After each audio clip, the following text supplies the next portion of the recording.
In the early times of Season 3 League, Thresh was a new champion with 4 powerful abilities, all with AP ratios, and his ultimate could even damage 5 enemies, once per wall. A champion with this much damage and utility could only be...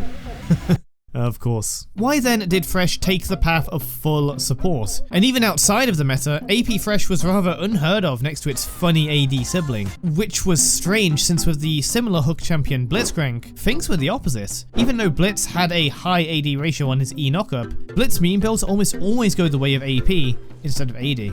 So then, why was no one even memeing with AP Thresh? Well, because it sucked. Way back in Season 3, while Thresh certainly had ratios, probably too much damage, and some of the highest utility in the game back then, and arguably even today, what he didn't really have was a good AP ratio. Death Sentence in all its skill shot glory awarded a paltry 50% AP on one target. And Flay, as an AoE ability, couldn't possibly go higher than a 40% AP ratio. To ability power Thresh's credit, the box remained as a 100% AP ratio for its entire existence, and the Lantern, I believe, had a 60% AP ratio. It doesn't list the removed ratios worth in the wiki's patch history. Let's see what Freak has to say. Any allied champions who walk near the Lantern are also granted a damage blocking shield for a few seconds. I recommend taking Dark Passage at level 2 and maxing it immediately. Sorry? Max W immediately? Why would you ever do that? See, if you aren't familiar with certain ET champions, then maybe you don't know how insanely ambitious his designs tended to be, often breaking boundaries League didn't even know it had, which, to his credit, has provided some incredibly fun to play champions, but also introduced infamously infuriating ones to play against. Thresh was no exception, and his ult would actually do damage on every single box wall as mentioned. At least it had the sense to only do half damage on the walls after the first. In theory, Thresh could have done about a gajillion damage to an enemy by getting them through every single box wall, but that was basically only possible if a Yi or Olaf were hungry enough to willingly ult and eat every single wall. The Lantern also, unlike now, shielded every single friendly champion it touched. This went away pretty fast. With utility like that, they had to rein in his damage by releasing Thresh with weak AP ratios, especially considering he could get ability power for free from souls. At least that's what I would say, but his damage was still insane by Season 3 standards. He would lose not only the multi-shielding from the Lantern, but also all damage after the first box wall was popped in patches following his release. And even though Freak was adamant you should max W first, they had to move his on-hit passive from Q to E to make maxing Q less of a no-brainer. The ability power and armor from souls were also pretty strange, where they started off giving 1 AP and armor per soul, but their value would diminish with every new soul you received. Eventually, this got changed down to 0.75 AP and armor per soul, which would nerf his early game, but gave a comparatively better late game, so it wasn't exactly enough to save AP Thresh with ratios like that. Then, one actual wizard of a player would ask the stupid question, what if we just loaded up the ultimate with as much AP as possible? And thus...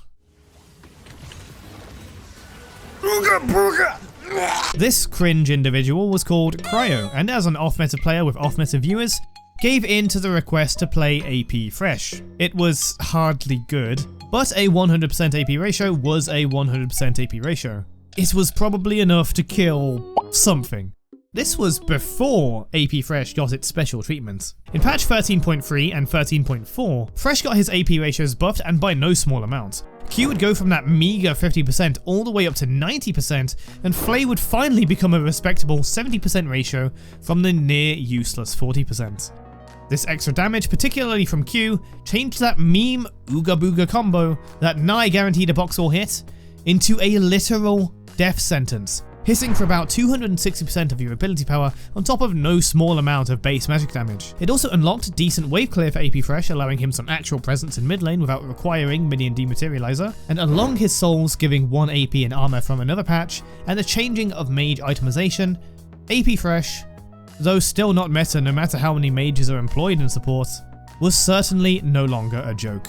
Compared to AD Thresh's burst, AP massively surpassed it by no small margin, but lacked in other options. Though Q and E could decently operate individually as normal, most of AP Thresh's power resided in that all-in combo, requiring you to land hooks which not only skill gated the playstyle, but also gated it by Thresh's Q cooldown. Engaging on an AP Thresh with no abilities ready probably gets you a kill, whereas an AD Thresh could actually fight back. Certain options did exist, like Nash's Tooth to wield your AP damage in auto attacks, making for great synergy with Flay's passive on hit as well, and you could take ability haste options like Cosmic Drive, but one of my favourites was Night Harvester, offering little in terms of mana, but plenty in damage and utility, with simple but strong added damage on your next hit with great ability haste on its stats and mythic passive. The other way to defend yourself is with defense. A squishy full AP Thresh truly is hook reliant, as getting any closer sentences you to death, but tanky items like Rod of Ages, Hextech Rocket Belt, and indeed Cosmic Drive can give you more license to use your close range Flay and box more liberally, and provide disincentive to attempts on your life. The utility of the AP items cannot be overlooked either, with Rocket Belt Flays being an insanely powerful gank and engage tool. An AP Bruiser fantasy emerges from using items like Nash's Tooth and Riftmaker, alongside Abyssal Mask and other such items, kinda like a weird utility Mordekaiser. It was a nice playstyle that felt like playing regular Thresh, just with a little more power. Though it's not burst onto the meta, AP Thresh has been successful. You have to take my word for it, or rather take my viewers' word for it, as they helped me see the light of AP Thresh by insisting it was good even before its buffs, and I believe they actually ranked up with it while I sat in casual normals. If you're still around and watching, drop a comment, my friend. Though it didn't burst onto the meta, what it is bursting is basically everyone in game. A 260% AP ratio burst is no laughing matter when the base damage isn't bad either, and you infinitely scale AP. It's like if Vhagar had a stun, except he does, and he scales harder, and okay, I see why it's not popular. The compromises in damage must be made in order to be tankier and to improve DPS. It's not like you have to. In casual games, going for actual full AP with magic penetration and a death cap can be one of the funniest things in League of Legends. I even developed a stupid meme strat around it and the use of control wards, which you can hear a little more about in its section on my hook guide video. Let's go fishing.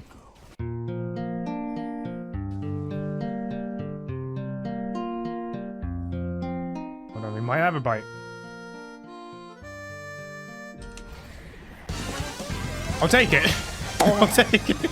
That said, could there be a better solution? In the previous video, I mentioned that AD Thresh might yet be unsolved. It has fantastic burst when E is maxed, but it falls off as resistances scale and hybrid damage is very hard to itemize penetration for. Going attack speed is weak on range, and that applies to AP as well. Not to mention it often takes too long to get something like lethal tempo going. Ability Power Thresh might have amazing burst potential, but it's too vulnerable in its downtime. Yet compromising on that almost makes it lose its appeal.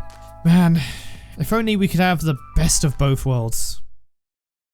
Oh, hang on a minute. Thanks for watching. I hope I've piqued your interest, but I've been holding back on mentioning my super secret Thresh build for a long time now. That said, AD and AP Thresh still have their own individual appeals that I hope you don't rush into ranked with, but can be pretty fun in Swift play. Hopefully Arena sticks around for a bit longer, because if it does, that's a perfect playground for all these meme builds. Such a playground will be open for viewer games on my Twitch streams, link below, and I hope you'll subscribe and stick around for the Hybrid Thresh video. Thanks again. Videos like this are made possible by amazing viewers like these, who will now take a moment to thank. Members do get early access to most of my videos, and a special shout out. And so, special thanks to War Squid, Ultimate Ground, Cryo's Dad, Gentleman's Hater, Lunar Eagle 1996, 53rd Alabama Booty Obi-Wan Kenobi, N Era, AC Immortal, Mr. Noodle, Bass1378, Gilbert Morals, Teeman Caranville, Luxius, Dario Castro, Entity 9, Overseer, and Luca, Colorado Cosmico, Hollowed, Lunar Arc, King of the Crossroads, the Vex Crew, Seaposh, K-Rock, Torjiro, Ain't Leo, Orbital Studios, Senya Scrim, Zenata de Brincat, El Pedro Kotal, Loose Kit, Kitamiru, The Bonte, and Victor Katak. Thank you all so much for supporting the channel.